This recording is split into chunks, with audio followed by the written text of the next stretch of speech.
40 मेहमानों की रसोई। अनीता सुबह सुबह रसोई में खाना बना रही थी और उसके बावर्ची रामू काका उसकी मदद कर रहे थे। और अनीता रामू पर चिल्लाते हुए कहती है, रामू काका जल्दी जल्दी मेरी मदद कीजिए, पूरे 40 लोगों के लिए अलग अलग तरह का खाना बनाना ही कोई आसान काम नहीं है। बेटा जी, मैं ये बात अच्छे से जानता हूँ, लेकिन आप लोगों को भी इतने सारे मेहमान एक साथ घर पर बुलाने से पहले सोचना चाहिए था। इसमें बहुत मेहनत लगेगी और मैं पूरे 10,000 फालतू लूंगा।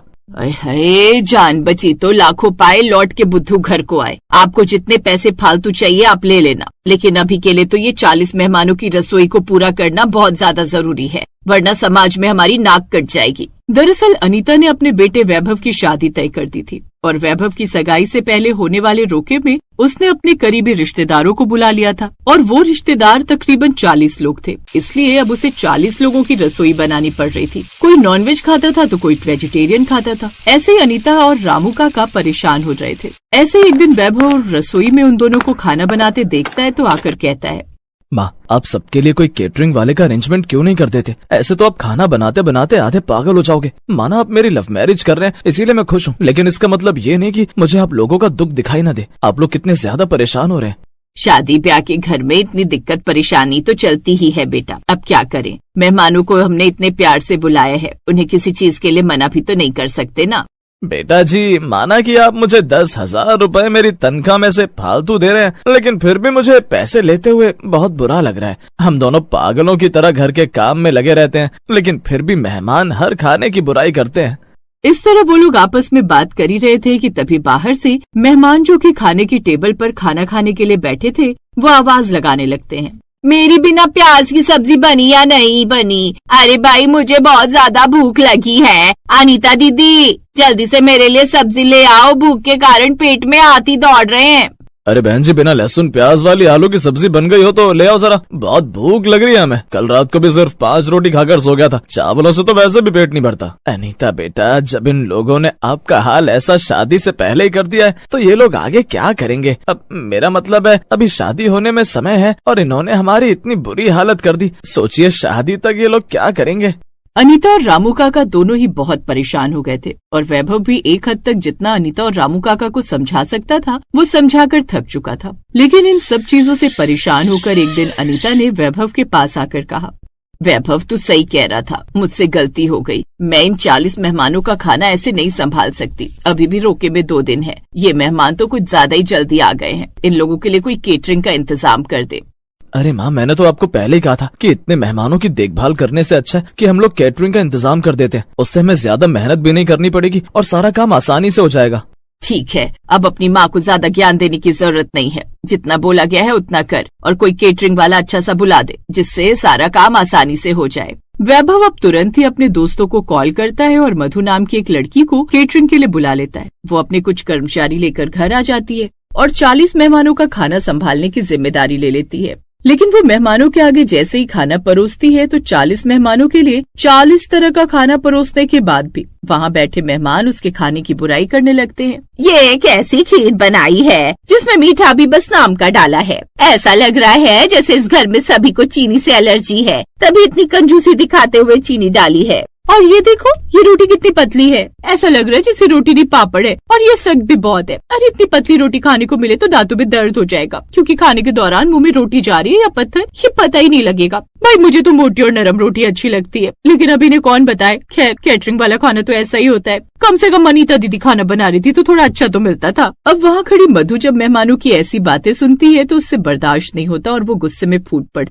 बस बहुत हो गया, 40 मेहमानों के 40 नखरे हैं। 40 मेहमानों की रसोई को संभालना इतना मुश्किल नहीं है जितना इन 40 मेहमानों को संभालना। अरे जब आप किसी के पास जाकर काम करते हैं या किसी मेहमान के पास जाकर रुकते हैं तो आपको उसके खाने के साथ भी एडजस्ट करना पड़ता है। लेकिन अनीता जी, वैभव जी, माफ करना, आपके मेहमान तो थोड़ा भी एडजस्ट करने को राजी नहीं है। मधु ये बोलकर बिना पैसे लिए ही वहाँ से चली जाती है। अब अनीता और वैभव को कुछ भी समझ में नहीं आता कि वो क्या करें। समय गुजरता है। ऐसे एक दिन रामू काका उनके लिए खाना लेकर टेबल पर लगाने जा रहे थे, लेकिन रामू काका की उम्र लगभग 60 साल थी, जिस वजह से जब वो रायता लेकर जा रहे होते हैं तो उनके हाथों से रायता गिर जाता है। तभी शकुंतला कहती है, ये लो, सत्यानाश कर दिया, सारा का सारा रायता गिरा दिया। अब कितना नुकसान हो गया है, कौन करेगा ये सब। मैं तो कहती हूँ अनीता दीदी, इसकी तनख्वाह से पैसे काट लो। कोई बात नहीं शकुंतला, इतना काम करते हैं रामू काका, हो गई होगी गलती, छोड़ दो। ऐसे कैसे छोड़ दो दीदी, काम करते हैं तो पूरी मेहनत और ईमानदारी से करना चाहिए ना। पैसे क्या मुफ्त के आते हैं जो इतनी लापरवाही से खाना बना रहे हैं। अब खाना लेकर आने में भी उनके हाथ में दर्द करने लग गया और खाना गिरा दिया। अब रामू काका से सारी बातें सुनी नहीं जाती और रामू काका बोल पड़ते हैं।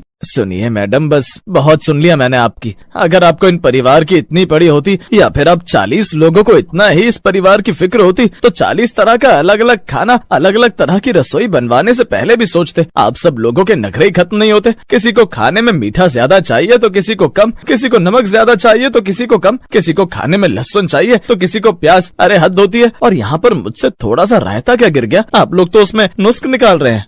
रामू काका की बातों में सच्चाई थी, लेकिन शकुंतला को अब किसी भी तरह अपनी कमी को पूरा करना था, इसलिए वो कहती है, अनीता दीदी देख क्या रही हो, आपका नौकर हमारी इस तरह बेइज्जती कर रहा है और आप सब कुछ सुन रही हैं। आप उसे पलटकर कोई जवाब भी नहीं दे रही। अब अनीता के भी सब्र का बांध टूट जाता है, क्योंकि 40 मेहमानों के लिए खाना बना बना कर वो भी बहुत ज्यादा थक गई थी। और अनीता कहती है, बस बहुत हो गया, आज तक आपने मुझे जो भी कहा मैं चुपचाप सुनती रही, लेकिन मैं रामू काका के बारे में कुछ भी नहीं सुनने वाली हूँ, क्योंकि रामू काका इस घर में 20 साल से काम कर रहे हैं और उन्होंने मुझसे ज्यादा वैभव का ख्याल रखा है और उसे खाना बना बना कर खिलाया है। बिल्कुल ठीक कहा माँ ने। मुझे गर्व है अपनी माँ पर, जो आज उन्होंने अपने दिल की बात आप सबसे कही। अरे शर्म आनी चाहिए आप लोगों को। आप 40 लोग हैं, अगर कहीं और भी खाने के लिए जाते तो क्या इसी तरह की हरकत करते हैं? किसी को परेशान करना अच्छी बात है? सारे मेहमान अब चुप हो जाते हैं, क्योंकि सच में उन्हें ये एहसास होता है कि वो 40 लोग थे और अनीता और रामू काका अकेले, और फिर भी वो मिलकर उन 40 मेहमानों की रसोई को अकेले संभाल रहे थे